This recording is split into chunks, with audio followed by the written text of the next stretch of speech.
Hello दोस्तों। आज के वीडियो में हम पढ़ने वाले हैं बीएड का फर्स्ट पेपर समकालीन भारतीय शिक्षा कंटेम्प्रेरी इंडियन एजुकेशन। इसमें जो हमारा फर्स्ट क्वेश्चन है जो एग्ज़ाम में बहुत बार आता भी है, प्राथमिक शिक्षा का अर्थ, परिभाषा, उद्देश्य एवं महत्व बताइए। बहुत ही इजी वे में मैं यहाँ पे आपको समझाने वाली हूँ। बहुत ही इजी तरीका है, आपको पूरा समझ में आएगा एंड बीएड के पॉइंट ऑफ व्यू से आपको बहुत ही इजी लगेगा।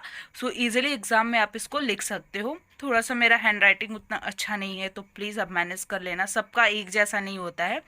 ओके, नॉलेज से मतलब है, ना कि हैंड राइटिंग से। यहाँ पे पहले हम देखेंगे प्राथमिक शिक्षा का अर्थ, मीनिंग ऑफ प्राइमरी एजुकेशन।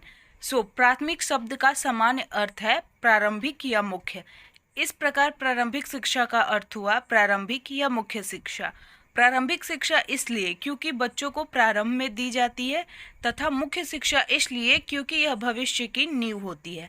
प्राथमिक शिक्षा को अन्य कई नामों से जाना जाता है, जैसे बुनियादी शिक्षा, प्राथमिक शिक्षा, प्रारंभिक शिक्षा। तो यहाँ पे प्राथमिक शिक्षा से अर्थ है कि जब बच्चे पहली बार स्कूल जाते हैं तो ये प्राथमिक शिक्षा होती है, स्टार्टिंग में दी जाती है। एंड मुख्य शिक्षा क्यों कही जाती है? क्योंकि कोई भी बच्चा बिना प्राथमिक शिक्षा ग्रहण किए आगे की शिक्षा प्राप्त नहीं कर सकता, इसलिए ये मुख्य शिक्षा भी कहलाती है। अभी है भारतीय संविधान में प्राथमिक शिक्षा का अर्थ। इसके अनुसार प्राथमिक शिक्षा राज्य संविधान के प्रारंभ से 10 वर्ष की समय अवधि में सभी बालकों को 14 वर्ष की अवस्था की समाप्ति तक निःशुल्क एवं अनिवार्य शिक्षा के लिए प्रावधान करने का प्रयास करें। ये हम देखेंगे कोठारी आयोग के अनुसार प्राथमिक शिक्षा क्या है। निम्न प्राथमिक, लोअर प्राइमरी, जिसमें क्लास 1 से क्लास 5 तक आएगा। कोठारी आयोग ने प्राथमिक शिक्षा का कुल समय 4 वर्ष बताया है, जिसमें 6 से 10 वर्ष की आयु के बालक आएंगे। जो निम्न शिक्षा है उसका जो वर्ष है कोठारी आयोग के अनुसार वो 4 वर्ष है, और इसमें 6 से 10 वर्ष तक के आयु के बालक आएंगे।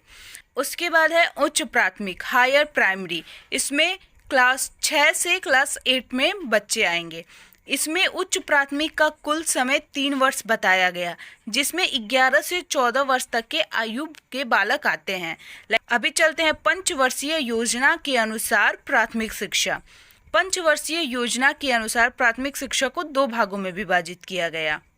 5 वर्ष की शिक्षा, 6 से 11 वर्ष तक की आयु के बालकों हेतु 5 वर्ष तक की शिक्षा की व्यवस्था।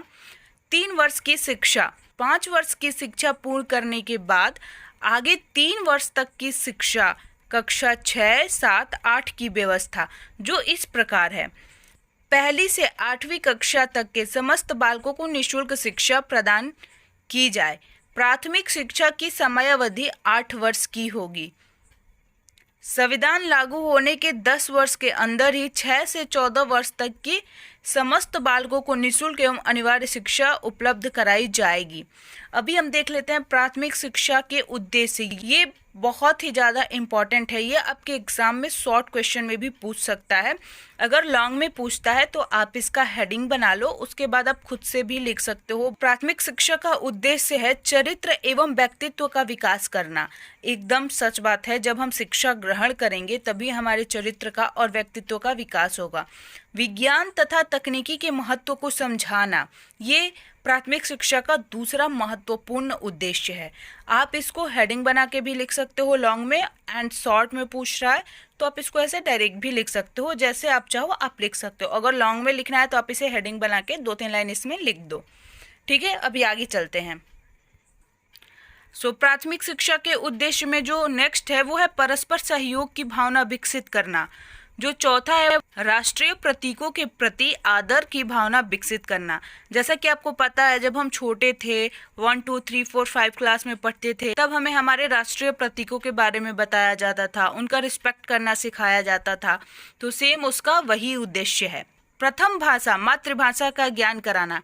जब हम 5th क्लास तक थे तो हमें हमारे मातृभाषा में ही शिक्षा ग्रहण कराया जाता था। वही श्रेष्ठ होता था, उत्तम होता था कि हमें हमारे मदर टंग में ही हमें एजुकेशन दिया जाए। अगला जो है व्यवहारिक समस्याओं के समाधान के लिए जोड़, घटाना, गुणा तथा भाग करने की योग्यता प्रदान करना। ये तो ऑफ कोर्स सिखाया जाता है हमें। नेक्स्ट जो है सफाई तथा स्वस्थ दृष्टिकोण का विकास करना। ये जो 8 नंबर है वो है बालकों को विभिन्न धर्मों के पैगंबरों, उनकी शिक्षाओं एवं उनके उपदेशों से परिचित कराना, ताकि उनमें सर्वधर्म संभावना के दृष्टिकोण का विकास हो सके। तो ये बहुत ही ज़्यादा इम्पॉर्टेंट था। आप चाहो तो थोड़ा इसमें आप खुद से भी लिख सकते हो। अगला जो है वो है प्राथमिक शिक्षा या प्रारंभिक शिक्षा का आवश्यकता या महत्व। आप इन सारे को एज अ पॉइंट भी लिख सकते हो एंड एज अ हेडिंग भी लिख सकते हो। It's totally up to you कि आपको कैसे करना है। सो जो हमारा फर्स्ट पॉइंट है, प्रारंभिक शिक्षा शिक्षा की बुनियाद है। ये तो एकदम सच है। जो हमारी प्रारंभिक शिक्षा है वो हमारी शिक्षा का बेस होता है, आधार होता है। प्राथमिक शिक्षा अधिकतर बालकों की पूर्ण शिक्षा है।